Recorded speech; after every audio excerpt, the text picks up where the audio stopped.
Thank you for joining us today. My name is J.O. Richardson, and this is one of many conversations we're going to be having to expose the real experiences of the people and the families of those caught up in a criminal justice system. We are often made to believe that the criminal justice system is a real simple system. You commit a crime, you go to court, and you go to jail and do your time. But often that is not the case. Often there are a lot of people that are behind those walls that are overcharged, and some that are simply innocent of their crimes. Today we're going to be meeting one of these people that are going to talk about the real realities of what it's really like to be behind those walls. Thank you for joining us today, brother. Could you introduce yourself to the listeners, who you are? My name is Bryan Jordan, from the city of New Haven. I was incarcerated for almost 17 years on a 45-year sentence. After petitioning the court a few times, my conviction was overturned in 2018, and I was held on bond into 2021. And with the help of the community, my family, and support, was able to post a bond a few months ago. Wow, that's real. For 17 years you were incarcerated? 17 years, well, 16 and a half years on a 45-year sentence. On a 45, what was it like to be sentenced for 45 years? That's a huge ordeal. I wish I had a word to describe that feeling.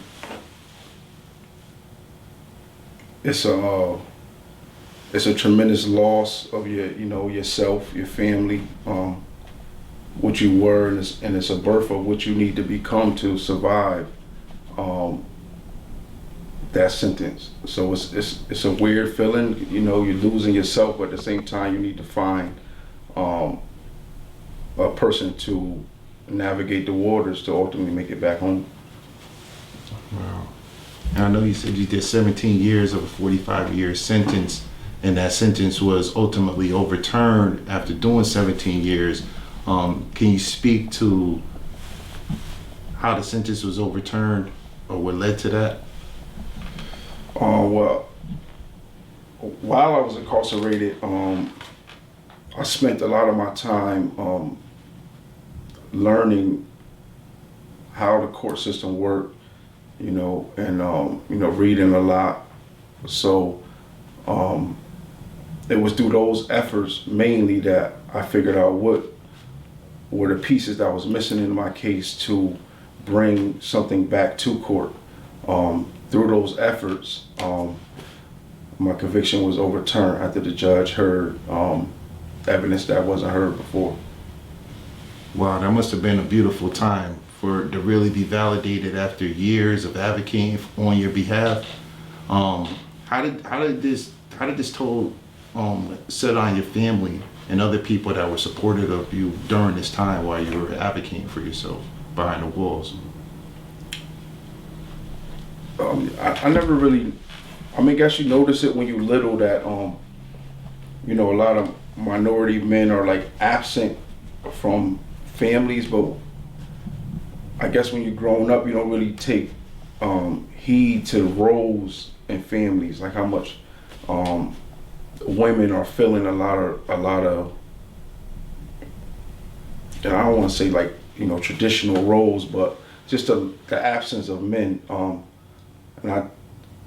And I was, at the time of being incarcerated, an adult, so I was a large male figure in my family for a lot of people. So losing that, it took years for me to realize the effects of me not being there for my sisters, my mother, different people, and to see what the dominoes of that, like what happens once you're not there anymore and you are now a burden on them. So it was rough, man, to see and know what's going on with the family, and at the same time them trying to keep everything, afloat. Yeah, I just want to right now commend your family. You got a real strong family. You know, while you were behind the walls, they kept your name alive. They kept pushing your name out there to the community, and the community definitely know about the struggles and what was happening with you behind the walls because your family was real adamant about putting your story out there. So I want to just commend them and just let you know for the record, any support that you need and your family need, we're definitely here. You know, you definitely got the community behind you. So I just wanted to say that for the record. But back into the interview as of right now. So you're out, overturned your sentence, you're out on bond. Where is everything now with the case? Well, in the past few weeks, the courts have been trying to reincarcerate me. And not even for the past few weeks. As you know, the community people that's working with me know. Even before I posted a bond, when they raised the bond, so they've been trying to find ways to stop my release from prison. And since I've been home, they've been trying to find ways to reincarcerate me. So at this point, I would say they're very aggressive in trying to reincarcerate me for reasons that I don't fully understand. But that's where I stand right now. I wouldn't say borrowed time. There is a plan to keep me free with the help of the community, help of some lawyers and people like yourself. But that's where I stand right now. I was just told on your family and whatnot, learning that you fought all this time, advocated to the court, got your sentence overturned, you're out in the community, you're getting somewhat back used to living a normal life, even though it's going to be hard to do that after 17 years behind the walls. And now they're telling you that possibly you may have to go back in to finish the rest of the 45-year sentence. How is that? I mean, I know for your family, they did a lot to get you out, and we've done a lot. Like the community was behind you a lot. I mean, how are they taking it?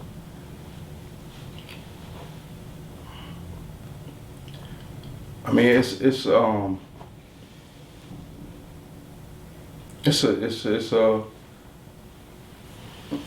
tough conversation, man.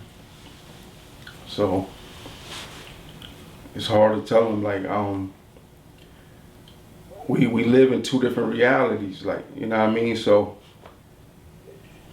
you got me that went through it, that understand it, and then you got a family that lives on hope. And a part of it, they won't let, that hope won't let you see reality sometimes.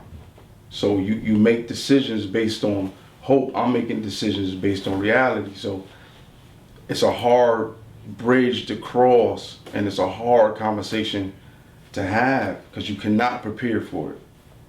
It's nothing that I could tell them to prepare them for something that they wasn't prepared for initially. But now it's worse, you know. Now I'm here. Now I'm in the community. Now I'm working with people on things in mass incarceration. I'm speaking in colleges. I'm a student at Yale. I'm also a student at the University of New Haven. I'm working almost 11 hours a day. I started a family with a nice woman. So you see me doing things that people attach to and say, he gonna be all right. And now you gotta have that conversation about this could end abruptly at any time. I don't know when, you know what I mean, but it can at any time. For example, Alexis, that's like a daughter to me. I can't have that conversation with her. You know what I mean? I don't know what to tell her, like what am I supposed to say? So it's a tough conversation to have, especially when you know how much of it is being received in a way to minimize the damage that could be. You know what I mean? I don't know how to do that for myself or for them. So that's just being honest, you know? Yeah, that's a real crazy situation. I can only imagine. I've never been in a situation like that. I mean, I've been in a position where I went to trial, but I've never been in a position where I was actually sentenced to a large number like that. And then I had a chance to get out, and now they're talking about sending me back in to finish that time. I just want to commend you for all the stuff you've been doing since you've been out. Since you've been out, you've been real active, putting your life back together, working, going to school, really engaged with the community. Like, you're doing a lot of stuff where it's people that have been out here that never went inside, and they're not even doing half of the stuff that you're doing. So I want to commend you, because for a person to be in your position, to want to live their life in a healthy way, really striving to do all the stuff that you're doing, it means a lot. It shows a lot of strength and a lot of resilience. And I want to commend you for that, you know. And I want to know, what are some things, some possible outcomes that you would want to see happen with this situation? There's, like I said earlier, there's hope. There's different ways you can look at outcomes. So there's things that we think that the prosecutor can do on his own. That's hope. I don't know how realistic that is.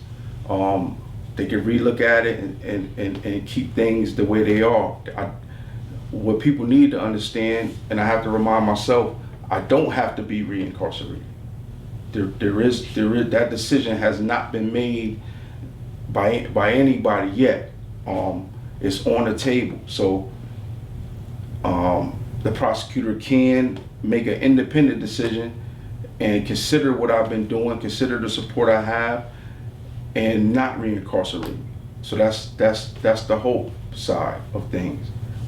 On a more realistic side of what I can do, what people can do, those that are advocating for me, those that are waiting to hear what they can do, is that I have to petition to modify the sentence in a way that the time that I did counts, the sentence be modified, and it ends up being that I served enough time for the crime that they believe that I committed. And that's what I'm working with a few attorneys on. Alex, for one, Theodore Koch in Hartford is another one, and Daniel Kresh and Arthur Lefford. So I'm working with a few lawyers on that situation.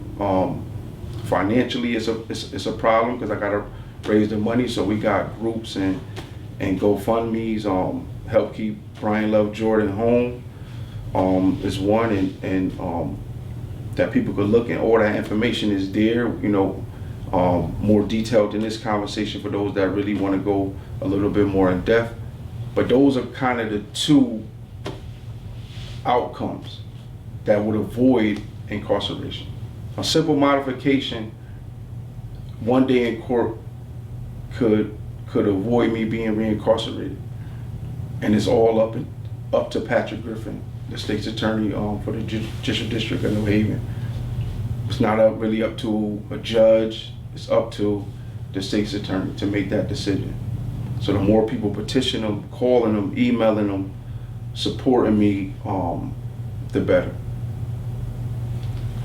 So one of the ways that people can support you is reaching out to the state's attorney, Patrick Griffin, and just basically let Patrick Griffin know that community members support you. We want to see you stay out here, and we want to see you keep living a productive life in the community. We definitely can help support you doing that. Is there anything else that we can do? I'm thinking you're definitely gonna need help paying for, you know, it sounds like you have 3 lawyers. That's a lot. And I know when it comes to your freedom, you can't put a price tag on your freedom. You can't. It's no amount of money. So, is there a GoFundMe link that people can send money, send donations to, or anything like that that we can tap people into that could help support you in that way? There is a GoFundMe set up once again by Alexis. It's help keep Bryan Love Jordan home on GoFundMe. Facebook is the same, and it just posts to keep people updated. But there is something else that people can do, not only for me but for themselves and people that are incarcerated, is to challenge yourself too on what is the reason for this wave of incarceration. Like, what is the reason to keep so many black and brown people incarcerated at all costs? And I don't have an answer. I don't believe you have an answer, and you may not find an answer. But the more and more you think about it, the more and more trouble you should be, and that should cause you to do something. Especially, I mean, it may sound selfish, but in a situation like this, I know I'm innocent. Like, it's no doubt about it. I know I'm innocent. I know what's going on is wrong.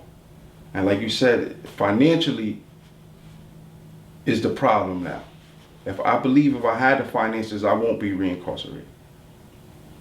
And I believe the state of Connecticut is a financial matter for them as well.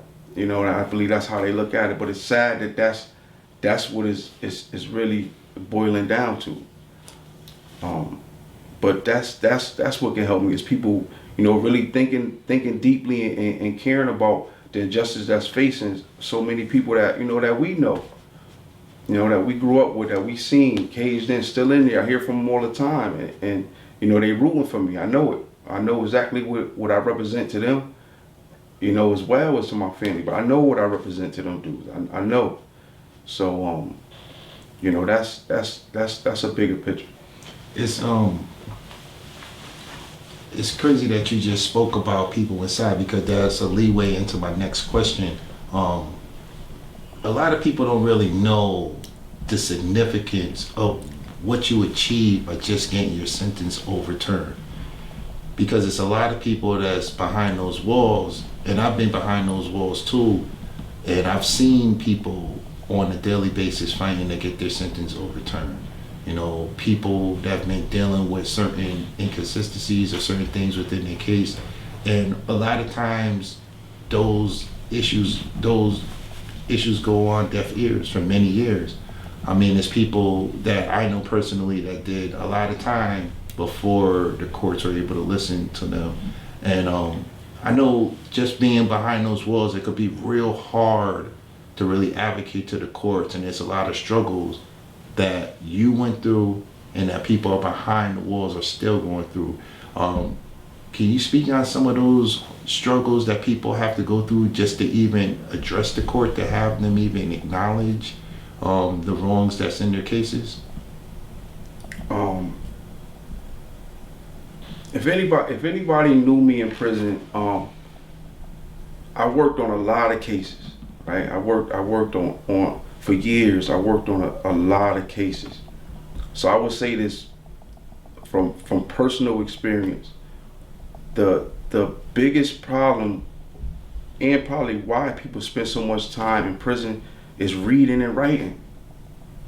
A massive part of that population, once you get that amount of time, them brothers don't understand what to do. They don't understand how to petition a court. They don't understand how to read a case, how to read transcripts.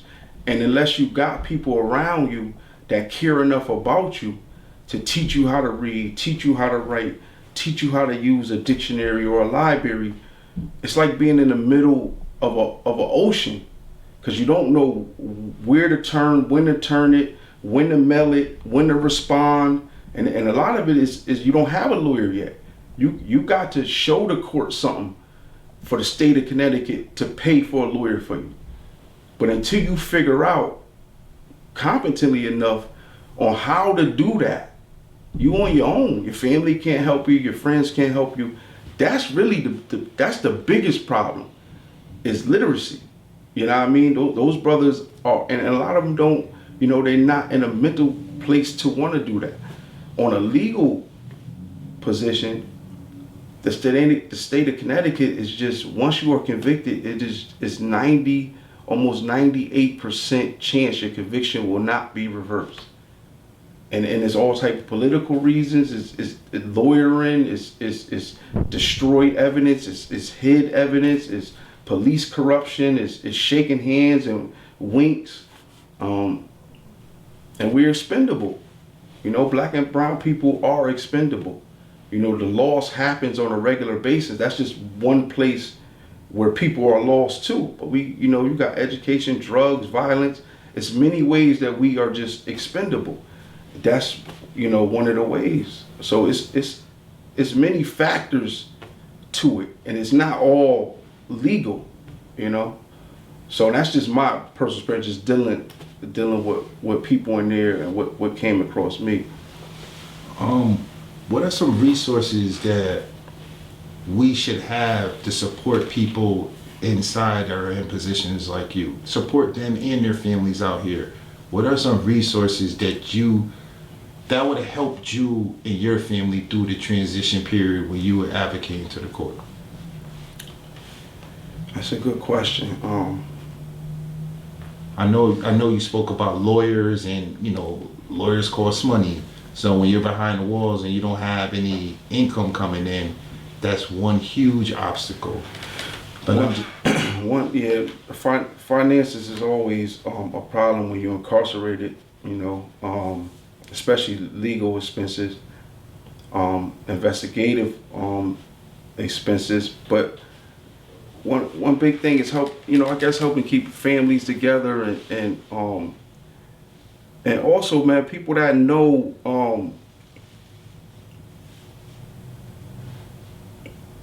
I don't know how to word this in the way that I'll be taken out of context, but like we know brothers that's sitting in there that's innocent. You know him, I know him, brother over there know him. Like I know him. I know brothers that been in there 30 years. My grandfather been in there almost 60 years.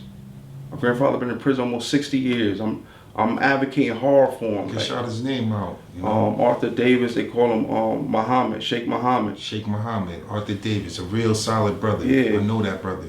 Almost 60 years my grandfather's been in prison. Real political prisoner right there. And you know what, if I was to take your question, and I talk to him twice a week. I got a lawyer for him. I got his paperwork in the house. I'm reading it, going through it, trying to find a witness, trying to find evidence from 1960 something. This is why this is going on with me.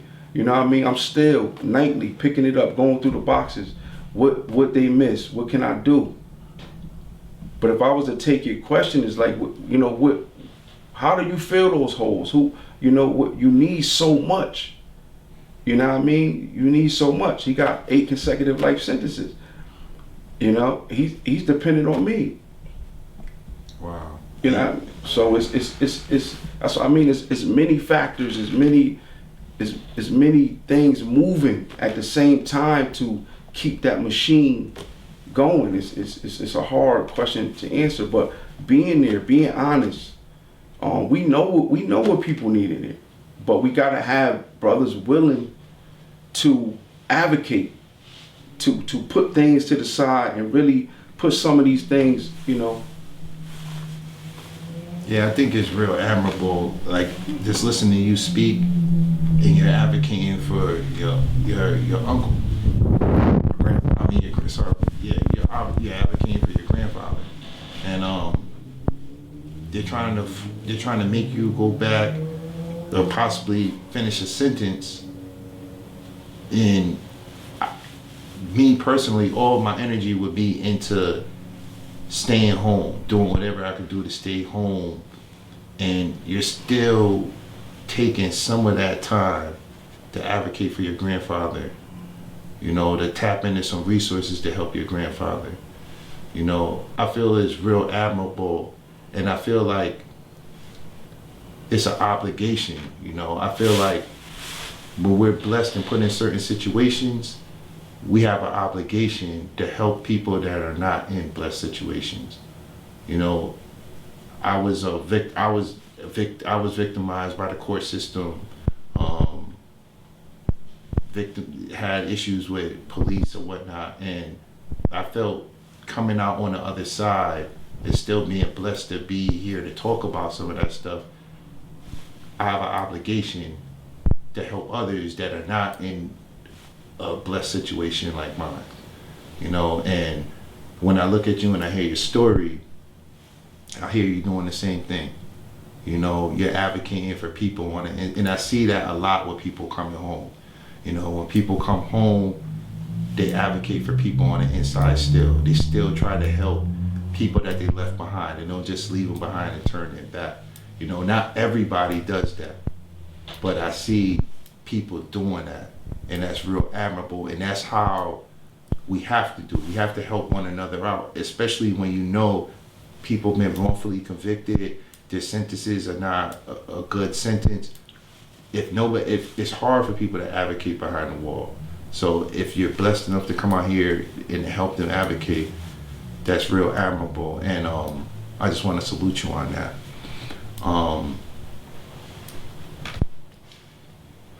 Patrick Griffin is the judge that's overseeing this case. He's the state's attorney. I'm the state's attorney. So his attorney Griffin will ultimately make I don't want to call it a final decision, but the next decision. His decision is you know, he can choose to reincarcerate. He hasn't yet. The judge just denied them a state's motion to reincarcerate me. I don't know if people know that. About 10 days ago, the state filed a motion to reincarcerate me, and it was denied. It was a temporary denial. It wasn't a final decision, but it's time for Patrick Griffin to look at his options, what's possible.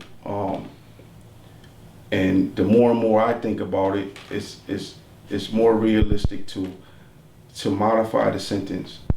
It doesn't make any sense to reincarcerate. It doesn't make any sense to reincarcerate. The next thing I wanted to ask you, and you're going into it right now, but if you could more intentionally tell Patrick Griffin something about your sentence, what would you want to tell him about the position that you're in right now? If you could tell him something right now, eye to eye, tell him with everything that you're going through, everything your family's going through, everything you've already went through, what would you tell Patrick Griffin about the condition you're in right now? The first thing I would tell him is talk to me before you make your decision. If you're gonna sit behind a desk, read some paper, and reincarcerate me, look me in my eyes and talk to me. You know, talk to me about who I am, what you think I was, and who I am right now, the things that I'm doing. But that's personally. As far as the case, I think the state of Connecticut knows that there's issue with the case, there's problems, there's new evidence that a jury never heard, that cannot be taken lightly, is credible. I think those are the things that he needs to consider. And the same question I asked earlier, or I told the listeners to ponder on, is what is the meaning of it? What is the purpose to send me back to prison for 20-something more years? What are you trying to accomplish? I don't, you know what I mean? So if he has no purpose, just to send me in there to meet my end, then that says a lot about him. If it's to go in there because he feels I need to be rehabilitated or I pose a danger to this community or to society, or have a high potential to reoffend or go back to old behaviors, I think that's been proven that that's not true. That's not the narrative for me. I'm out here. I had the option to do whatever I wanted to do with the rest of my life. I could have made some terrible decisions with my life. I sat through it, the waters, and I made plans and worked with people that was going to put me in the best position to succeed. And I took advantage of every opportunity that came my way, paying and non-paying. I showed up to them all, and he needs to know that when you make any decision, because it will stop. You're going to stop it. I don't know what my life will be after you send me back in there. I don't know what I will become, because you can't be this in there. I gotta be what it takes to get out of there. I gotta address situations accordingly while I'm there. And that has a toll on you. That has a toll on you. It takes you to places where nobody wanna go. We all been there. It's a different environment, but it has a damaging effect. And I mean, I don't know what his angle is. I don't think he thinks about it in that realm, but those are the things that I want to tell him. What is the meaning? Like, what's the purpose? What are you trying to do? Yeah, I know a lot of times that's how we're judged. We're judged on what's written on paper. Somebody reads that, and depending on how good they write about us or how bad they write about us, it'll depend on how harsh we get punished in the eyes of the court. That's why one of the things that we do is we try to humanize people in front of the court. We try to present the courts with the other side of a person. A lot of times the court never gets to see the other side of a person. So this is one of the goals with this. If more people, with more prosecutors and more judges got to see the whole side of a person, it may affect how they sentence people. Because a lot of times when people get sentenced, it's never taken into consideration who's dependent on that person, who loves that person. By this person being gone, how it's going to affect other people's lives. And granted, people are being charged with a crime for whatever, but the reality is this affects people's lives in a lot of different ways and affects communities. And a lot of times when people are getting sentenced, none of this stuff is taken under consideration. So I hope on a universal front that judges and prosecutors take a holistic look at a person's life before they make these decisions that ultimately can affect a person for the rest of their life, affect families for the rest of their lives, for generations. Who's to say you being through this situation right here, what kind of toll it's gonna have on your family for generations? It's probably young kids in your family that's experiencing some type of effects from this, from what you're going through right now. I definitely want, so people can contact the state's attorney, Patrick Griffin. Do you have a petition going for? It's a petition. If you go to the GoFundMe, help keep Bryan Love Jordan home on GoFundMe. You can sign the petition. You can find out more information. It will direct you to the web page, to the Facebook. You can leave comments. I'm definitely responsive to them. So all the information is there. But you can't do nothing. I mean, even signing the petition, email to Patrick Griffin on what you see, what you heard, or why I should remain in the community. Some of the talks or the lectures that I've been given are there to get a different side of the work that I'm doing to dismantle mass incarceration through higher education, something that I believe in deeply. I think that changed my life is my introduction to higher education. So that work is there, and reasons why or alternatives to incarceration are also there. But what are the options? So just a visit there. Again, help keep Bryan Love Jordan home. On GoFundMe, it'll link you to a few different places where you can find out more information, what are the options, and how you can support. And one last thing, I was just thinking of while you were speaking, and since you've been speaking, I've been thinking about heavily about the other people that are in the situation that you're in and their families. Because I know it's other families just like your family that's advocating for loved ones that are behind the walls, and it's people that are behind the walls advocating for their freedoms. And it's a blessing that you're out here and that you're able to do it on this side. I just wanted to know if it was something that you wanted to say to inspire those families and inspire those people that are still not in the position that you're in and they're still fighting to get justice. Is there any words of encouragement that will come out to you to tell those families and to tell those people? Just don't get tired. And I'm speaking to people, and I don't want to isolate. You know, mass incarceration is people that got 10 years of probation. You know, you got to navigate that, or parole. But for those families that are supporting people with lengthy sentences, where you know it's a potential that this person may not come out of prison, this is a marathon. I'm home and still going through it. After almost 2 decades, I'm still neck deep with it.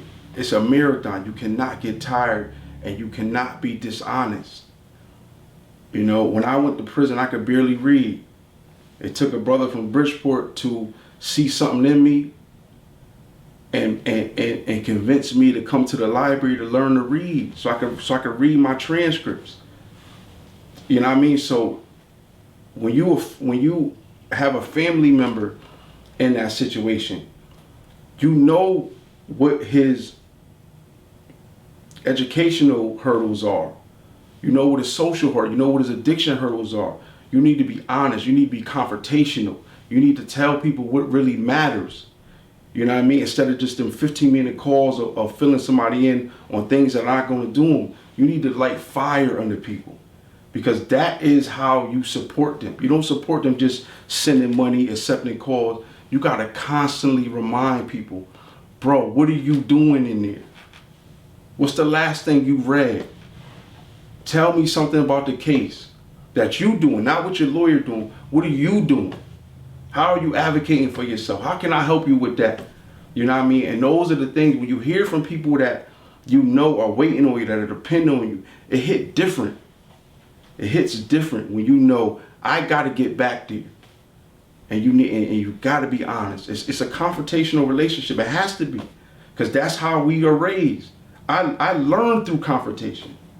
You couldn't come and say, please read this book. I had somebody confront me with my ignorance, so I could understand that language of what exactly he's saying. We wasn't aggressive, but I understood the confrontation. I knew how to learn from that. I didn't know how to learn another way. And that's a lot of people in there. So you gotta meet people where they at. Be honest, confrontational, and consistent. Consistent to the point, if you're not gonna do nothing for yourself, I gotta leave you alone for a little while, because this is what matters, man. And that's why I'm so passionate about not forgetting that, because I wouldn't have got out of there without them dudes. If I would have met the wrong people in there that didn't care about me, that say, bro, you need to learn how to read. Bro, you got to write. Bro, you got to learn what these words mean. Who was going to do that for me? No, lawyers don't do that for you. Brothers in there do that for each other. At them tables, and working in rec yards, meeting in the library, in them gyms. That's where the news is being transmitted, and the word of what you need to do, what's next. So when one get out, after you meet 100 people, one get out, that's a piece of everybody helping them. That's my 15 minutes sitting at the child table with them, telling them, yo, bro, you need to read this case. That's this brother half hour we sat, they helping them write. This brother helping them to read. This brother giving them old books that he could take to a cell. That's everybody. That's why it's so important when a dude get out, you don't forget. You can't. It ain't me. This was the work of many people that invested in me in there that didn't have nothing. Just passing on what they learned to me, and I passed it on. You know what I mean? So it's a big thing, man. But when you cut the line, it ain't right. It ain't right. You know what I mean? Because it's gonna stop. The door gonna close. Brother, This interview was so powerful. We're wrapping up right now, but brother, I just want to say thank you for being so honest with everything that you're going through and being so open. And I just want to let you know that you got people behind those walls that's rooting for you, that's happy because they call and I talk to them on a regular, and they're happy that you're out. Everybody that hear that you're out, you're like a breath of fresh air for them behind the walls. Because like you said, this is not something that happened to everybody on a regular basis. You know, so you're living, they're living through you. You're inspiring them to learn how to read, to learn how to read their transcripts, learn how to read those, cite those law books. You're inspiring them because they see you do it. They seen that. And I just want to say thank you for taking time to share your story with me, with the world. Let's, before we leave, one last thing, if you any contact information for people to support you, please put that information out there again so people can support the movement. You could reach me. My email is bryanlovejordan@gmail, and all the information, relevant information, any comments, responses, advice, anything you need to know, donate, can all be done by just visiting Help Keep Bryan Love Jordan Home on GoFundMe.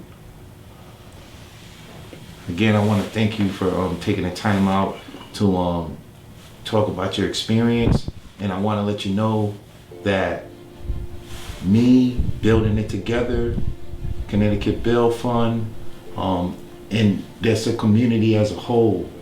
We got your back, and we're gonna do whatever it takes to support you while you're out here in any situation. We got your back. We're not even thinking about nothing else. You're not going back in. That's the energy we putting on the table, and we're gonna move with that energy as long as we can.